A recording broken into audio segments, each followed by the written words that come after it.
We've heard ethno-nationalists. Congresswoman Pelosi will agree. Under insurrection by radical progressives, those too were dark days for America. There is no equivalence there.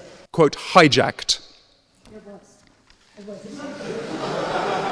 Put forth with an ethno-nationalist populism. They have the 3 Gs, guns, gays, God. They're big, dark, rich, billionaire donors. Welcome back to Rattlesnake TV, guys. In this video, we are going to be watching the banjo player from Mumford & Sons completely and utterly outclass the 52nd Speaker of the United States House of Representatives during an Oxford Union debate. But jokes aside, Winston Marshall is the former banjoist and lead guitarist of Mumford & Sons, but has since left the band because he had a few based takes and has gone on to enter the world of culture and politics and has done some great interviews on his channel. And of course, on the other side is Nancy Pelosi. So let's get into some of the highlights here, guys. The premise of the debate is populism a threat to democracy? We're going to first have a look at some of Winston's speech where he skewers Nancy Pelosi in the most British way. And then we're going to have a look at Nancy Pelosi's speech, which I haven't really seen too many people cover. I think there's some very interesting things to be taken from this. So with that, let's get into it. When I was a boy, woman meant someone who didn't have a cock.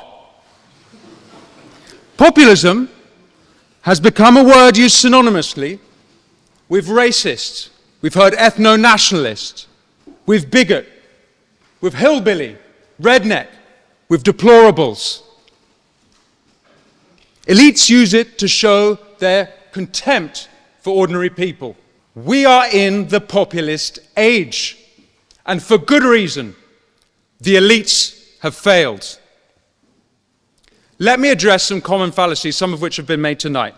If the motion was that demagoguery was a threat to democracy, I would be on that side of the House. If the motion was that political violence was a threat to democracy, I'd be on that side of the House. January 6th has been mentioned. A dark day for America indeed. And I'm sure Congresswoman Pelosi will agree that the entire month of June 2020, when the federal courthouse in Portland, Oregon was under siege and under insurrection by radical progressives, those too were dark days for America. Yes? There is no equivalence there. So, yes. So you don't agree? And it's fine, you don't agree, that's fine. But it is not like what happened on January 6th, which was an insurrection incited by the President of the United States. So you don't agree? But you'll condemn those days. Populism, as you know, is the politics of the ordinary people against an elite. Populism is not a threat to democracy. Populism is democracy. And why else have universal suffrage if not to keep elites in check? Given the success of Trump, and more recently Javier Milei taking a chainsaw to the state behemoth of Argentina's bureaucratic monster, you'd be mistaken for thinking this was a right-wing populist age. But that would be ignoring Occupy Wall Street. That would be ignoring Jeremy Corbyn's for the many, not the few. That would be ignoring Bernie against the billionaires, RFK Jr. against Big Pharma, and more recently, George Galloway against his better judgment. Now, all of them, including Galloway, recognize genuine concerns of ordinary people being otherwise ignored by the establishment. I'm actually rather surprised that our esteemed opposition, Congressman Pelosi, is on that side of the motion. I thought the left was supposed to be anti-elite. I thought the left was supposed to be anti-establishment. Today, particularly in America, the globalist left have become the establishment. I suppose for Ms. Pelosi to have taken this side of the motion, she'd be arguing herself out of a job. Let's look at some of the other populist movements. The Hong Konger populist revolt is literally called the the pro-democracy movement. The farmer revolts from Netherlands to Germany, France, Greece to Sri Lanka. Farmers are taking their tractors to the road to protest ESG policy that's floated down to us from those all-knowing, infallible elites of Davos. The trucker movement in Canada became anti-elitist when petty tyrant Prime Minister Justin Trudeau froze their bank accounts, not the behavior of a democratic head of state. The Gilets jaunes in France, ULEZ in London, working people protesting policy that hurt them. And how are they treated? They're called conspiracy theorists. They're called far right. Ladies and gentlemen, populism is the voice of the voiceless. The real threat to democracy is from the elites. Now, don't get me wrong, we need elites. If President Biden has shown us anything, we need someone to run the countries. When the president has severe dementia, it's not just America that crumbles, the whole world burns.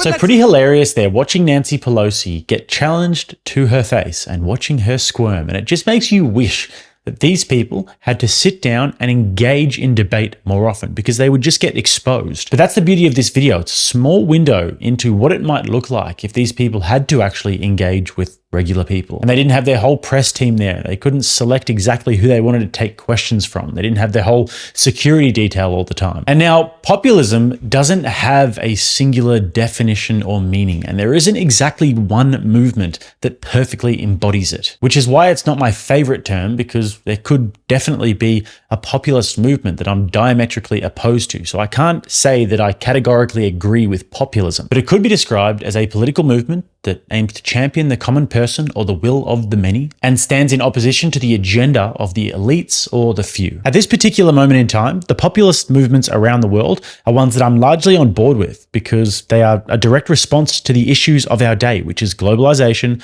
mass immigration, forever wars, central planning, and ever-expanding big government bureaucracies. So we will see how they continue to progress. But actually, you will not be able to see how they progress if you are watching mainstream media, because they will hide stories that aren't in their interests, which is why I get my news from ground news. The beauty of ground news is that they can keep you armed and dangerous with the actual events happening around the world. They provide tens of thousands of sources from around the world, and they allow you to see the bias and how every different story is being reported. One of my favorite features of ground news is the blind spot feature. And just this morning, I was scrolling through as I do every morning, and boom, come across man convicted of attacking ex-speaker Nancy Pelosi's husband with a hammer is to be sentenced. I'm sure there's absolutely nothing more that we need to know about that story. And then just to the left here, 148 House Democrats vote against bill to deport migrants who assault cops. And as you can see, 0% of the reporting on it has come from the left. So guys, all you need to do is scan that QR code that you see on screen or go to ground.news/rattlesnake. The links will be in the description of the video and also pinned at the top of the comments. And sign up today because Ground News are offering Rattlesnake TV watchers a massive 40% off the Vantage plan, which is what I use. And don't forget guys, when you sign up for Ground News, not only are you supporting a trustworthy startup, you're also supporting the channel directly. So with that, let's now watch Winston Marshall basically call the Democrats fascists, claiming that the Biden administration is basically working in cahoots with big tech companies and the media, which they are, and which is the definition of fascism. And just watch Nancy Pelosi's response. But let's examine the elites. European corporations spend over 1 billion euros a year lobbying Brussels. US corporations spend over $2 billion a year lobbying in DC. 2/3 of Congress receive funding from pharmaceutical companies. Pfizer alone spent $11 million in 2021.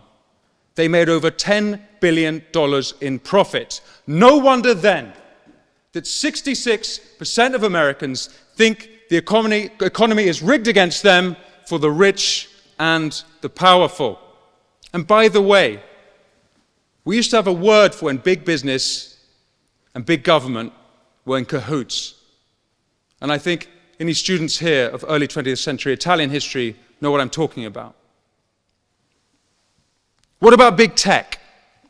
Throughout the pandemic, Biden's team, the FBI, and the Department of Homeland Security colluded with big tech in censoring dissenting voices, not kooky conspiracy theorists. People like Dr. Jay Bhattacharya, the Stanford epidemiologist. People like Harvard scientist Martin Kulldorff. People spreading true information, not misinformation, true information at odds with the government narrative. Need I remind you, democracy without free speech is not democracy. This was a direct breach, by the way, of the First Amendment.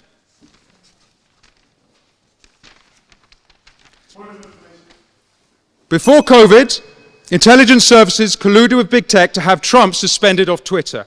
Yes, the same platform which hosted the Taliban and Ayatollah deaf to Israel Khomeini, they thought the president crossed the line when he tweeted on Jan 6th, quote, "Remain peaceful, no violence, respect the law and our great men and women in blue." That's a quote. You may be thinking now that Trump is a populist. You are right. He didn't accept the 2020 elections, and he should have. So should Hillary in 2016, so should Brussels, and so should Westminster in 2016, and so too should Congresswoman Pelosi, instead of saying the 2016 election was, quote, hijacked. Quote, hijacked. It was. Thank you.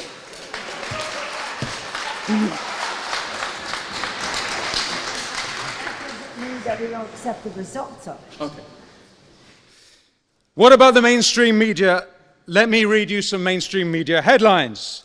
The New Yorker, the day before the 2016 election. The case against democracy. The Washington Post, the day after the election.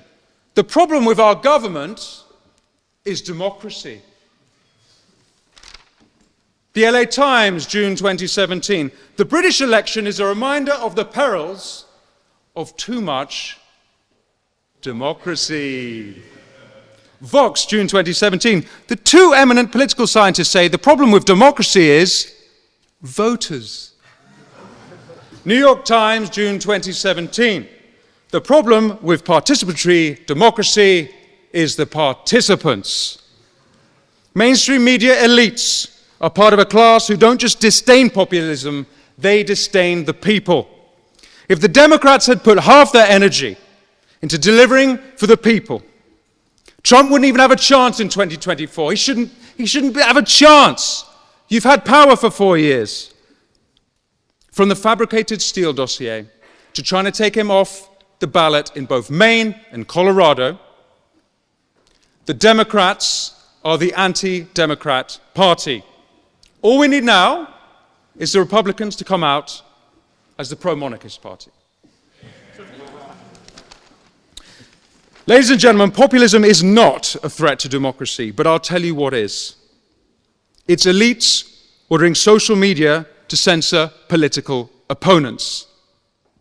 It's police shutting down dissenters, be it anti-monarchists in this country or gender-critical voices here, or last week in Brussels, the National Conservative movement. I'll tell you what is a threat to democracy. It's Brussels, DC, Westminster, the mainstream media, big tech, big pharma, corporate collusion, and the Davos cronies. The threat to democracy comes from those who write off ordinary people as deplorable.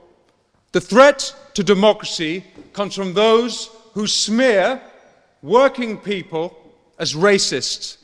The threat to democracy comes from those who write off working people as populists. And I'll say one last thing.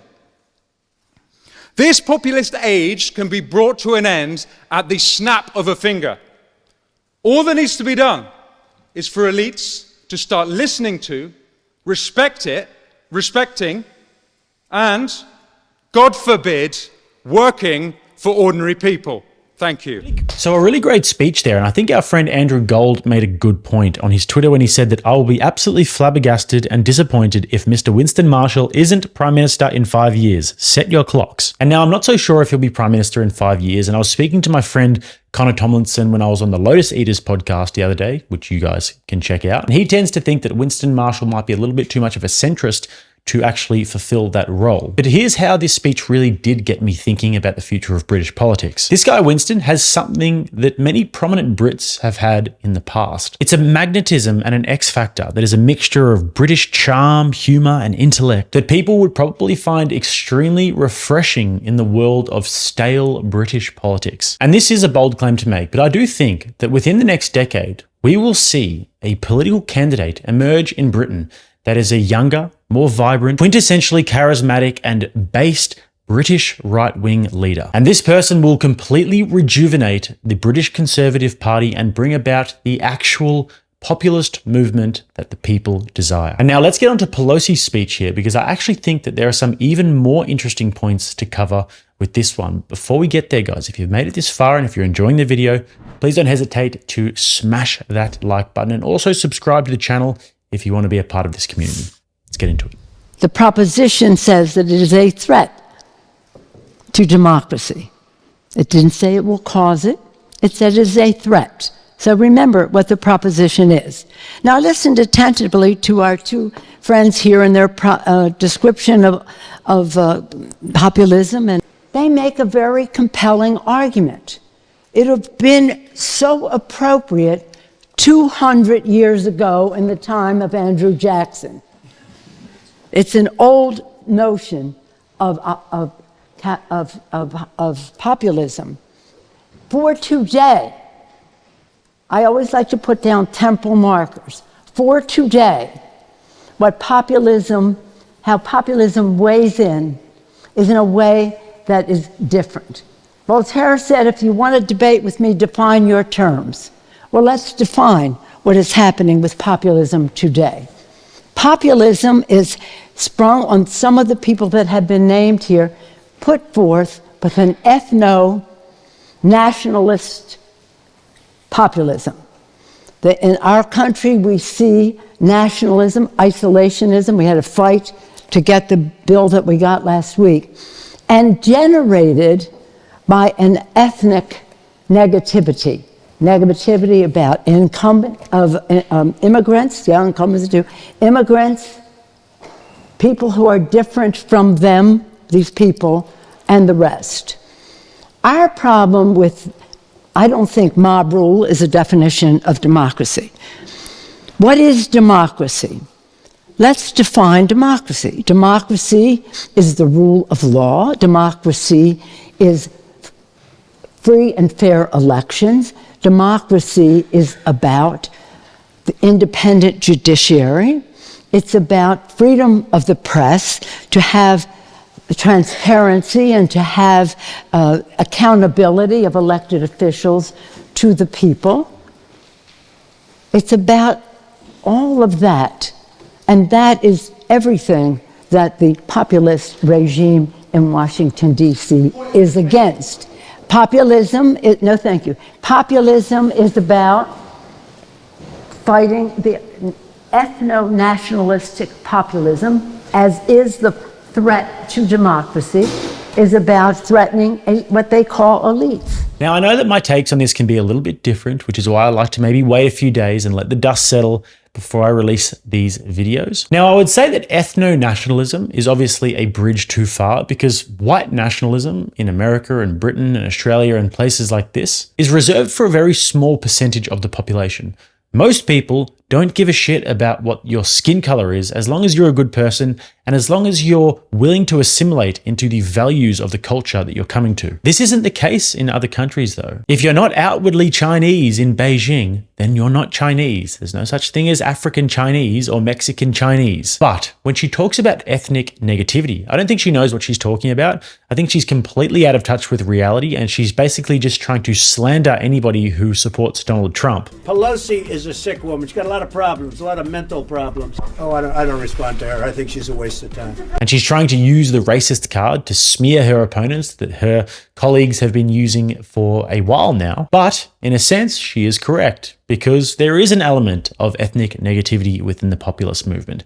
And that's because Western countries have been sold a big fat lie. And the lie is that we can have mass migration and that everybody will just assimilate into this new colorblind melting pot. And that is demonstrably not true. Maybe if you have small amounts, but not with mass migration. And it's not that people feel negatively about those cultures in general, but they feel negatively about those cultures being forced into our cultures. Because actually, we're pretty proud of our history and our culture and the civilizations that we've built, and we wouldn't mind actually preserving that for our children and our grandchildren. You see, I've seen this debate covered a lot over the last few days, and many people are really offended by Nancy Pelosi's comments. And you can understand it because she's so disingenuous and she's trying to beat us over the head with the racism bat. But I don't think the response is to be really offended by this. I think that that response actually feeds into the woke conditioning and the shifting of the cultural goalposts, where we're told what we can and cannot think. It's like people will say we should have less immigration, or we should have an immigration moratorium, and we should deport all of the illegals. But then when Nancy Pelosi says the populist movement in America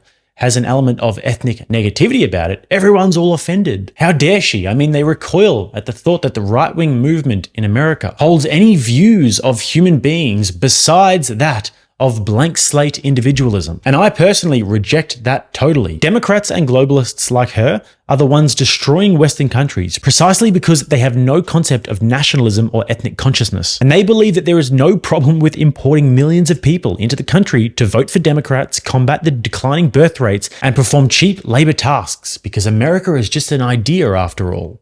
No. So let's go through a few of the populist movements that are happening around the world and what the components are that make up these movements. Argentina is about gutting the gigantic socialist bureaucracy that has been plaguing that country for decades and fighting inflation.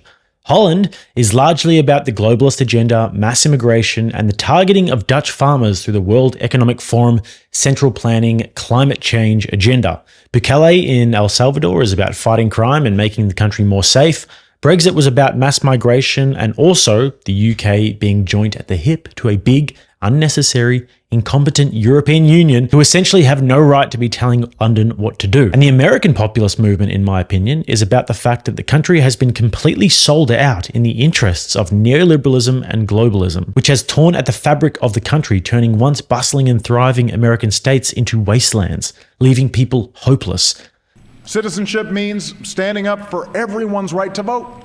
Then Donald Trump comes along, says we are going to make America great again and bring back jobs, and is able to galvanize an entire country. So it's not everything, but whether people like it or not, there is definitely an ethnic component to this. And it's not to say that it's a purely biological thing, but the ethnic part brings with it many different cultural components. People who are ethnically Arab, ethnically Chinese, etc., have a very different set of values and loyalties and religious beliefs and practices than Americans and Europeans. Yes, over time and generations, they can assimilate whilst still maintaining that same ethnicity. However, huge droves of people in short periods of time will just create ethnic enclaves, and people won't assimilate because they don't have to, and then eventually you start to slowly lose your national identity altogether. But this didn't used to be the case in America. Before 1965, American immigration was actually controlled for maintaining their European heritage. Then in 1965, the US Congress passed the Immigration and Nationality Act that prevented immigration from Asia and set quotas on the number of immigrants from Eastern and Southern Europe. Obviously, this was a year after the Civil Rights Act of 1964, so it was an immense time of change in America. Before 1965, like I mentioned before, US immigration policy was very biased in favor of Northern and Western Europeans who would be able to assimilate far easier, had similar values, and were more educated and productive. And after Lyndon B. Johnson passed his act, you can see an enormous spike in immigration from Asia, Latin America, and Africa, which continues to be more and more substantial. Latin America, in 40 years, went from 9.6 million and 5% of the population to 51 million and 15% of the population. So I mean, make of that what you will, but I do believe this is playing a large role in the populist movement of America because people believe that they are losing their national identity, which is important to Americans because they're proud people. And I mean, Western countries are the least most racist countries in the world. They're the most accepting and benevolent of other people from other cultures. But there's only so much you can take before the difficult questions come a-knocking. So let's carry on now. Let's do a few more highlights of what Nancy Pelosi said, and then let's point out some of her hypocrisies. And so along comes a snake oil salesman, sells them a bill of goods, and then takes office, and the only legislation put forth is a bill that gives a tax bill that gives 83% of the benefits to the top 1%, that has legislation to take away their health care.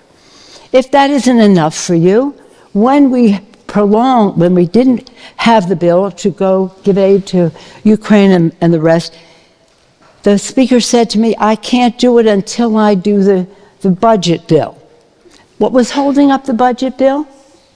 After giving a $2 trillion tax cut to the wealthiest 1% in our country, $2 trillion added to the national debt, unpaid for. The big issue that held us up at the end was something called WIC, food for women, infants and children, for new families. We can't afford to give that food. It's going to add to the national debt. That's what these purveyors of populism sold a bill of goods to these people who grasped it because they had legitimate concerns that have to be respected and they have to be addressed. But the fact is that democracy can, since your 200-year-ago version about Andrew Jackson and all that, so much has happened that our distinguished person, I don't know your name, but thank you for your pro-argument. We've seen demagogues come down the pike, destroy the press. What do the Republicans say? Fake news. So they're diminishing that in the eyes of these poor souls who are looking for some answers. We've given them to them, but they're blocked by some of their views on guns.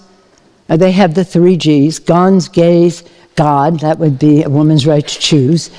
And the cultural issues cloud some of their reception of an argument that really is in their interest. We think democracy is on the ballot in America. It's a victory that we must win because it will only make matters worse if they have another stay at what they're doing to the courts in our country, the fear that they're instilling in jurists in our country, the suppression of the vote in our country, the role of their big, dark, rich, billionaire donors who don't want to pay taxes, suffocating the airways from the fossil fuel industry and the gun industry and the rest of that. So money and populism, sadly, have gone together with this ethno-nationalist what they call elite, which we call education, free press, and the rest. Big, dark, rich donors in the oil and gas industry and the gun industry, she says. Well, I mean, according to OpenSecrets.org, Nancy Pelosi has received $620,000 from the Israel lobby. Also, Nancy is posing as if she's fighting against the 1%, the big guys, the rich guys, and she's fighting against this government corruption. Well, that's kind of weird considering that she is basically the goat of insider trading. She has made millions and millions off of purely her instincts and her ability to just be able to spot a good trade when she sees one. Every single year, Pelosi smashes the S&P 500, which even the best of the best struggle to do. So pure instincts and also maybe a little bit of leveraging of political power, just maybe a little bit. I mean, she's invested in Visa, Google, green energy, Facebook, and other big giants. But I mean, that's just pure speculation. The real story is that her husband, Paul Pelosi, is actually just a genius trader when he's not fighting gay men in his house with no pants on during a burglary. Hi. No, Paul's just a genius and it has nothing to do with any foreknowledge or any influence over the market. And lastly, she claims these poor souls are just looking for guidance and they're having their better judgment clouded by the 3 Gs: guns, gays, and God. Well, if we could only get rid of these things, then Nancy Pelosi and the Democrats would have the society that they've always dreamed of. An unarmed society of gays who worship the government as God. So with that, guys, don't forget to visit Ground News below, a fantastic company doing great work. And also my links are below if you want to come and find me. If you'd like to subscribe to the channel, you can click right here. And if you'd like to watch another video, right here. Till next time, I'm Jake. This is Rattlesnake TV, keeping you armed and dangerous.